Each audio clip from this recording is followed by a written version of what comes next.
মাছ ভাজা, আলু ভাজা, ডিম ভাজা তো অনেক হলো, চলুন এবার নতুন কিছু ট্রাই করা যাক। আগের দিন বানিয়েছিলাম বিরিয়ানির ভাত একটু বেঁচে গিয়েছিল, তো সেটা দিয়েই ভাবলাম নতুন কিছু একটা বানানো যাক। এটাকে আপনারা ভাত ভাজাও বলতে পারেন, কিন্তু আমি এটা বানাচ্ছি একটু আলাদা রকম ভাবে। প্রথমে একটা ডিম নিয়ে সেটাকে তেলের মধ্যে ভেজে ভুজিয়া বানিয়ে নিলাম। এই ডিম ভুজিয়া শুধু শুধু খেতেও কিন্তু দারুণ লাগে। তারপর কড়াইয়ের মধ্যে একটু তেল দিয়ে ছোট ছোট করে কেটে রাখা আলুগুলো দিয়ে দিলাম। আলুগুলো একটু ভাজার পর কেটে রাখা পেঁয়াজ কুচিগুলো একটু ভেজে তার মধ্যে ডিমের ভুজিয়াগুলো দিয়ে দিলাম। একটু নাড়াচাড়া করার পর বেজে রাখা ভাতগুলো দিয়ে আলু ভুজিয়ার সাথে মিশিয়ে নেওয়ার পর পরিমাণ মতো নুন দিয়ে দিলাম। নুন দেওয়ার পর এর মধ্যে যে মেন জিনিস সেটা হচ্ছে বিরিয়ানি মশলা।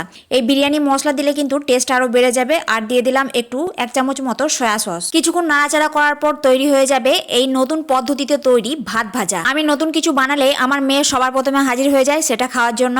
আমার মেয়ে তো এটা দারুণ লেগেছে, সাথে আমারও ভালো লেগেছে। তো চ্যানেলটা ভালো লাগলে অবশ্যই সাবস্ক্রাইব করে নেবেন। টাটা।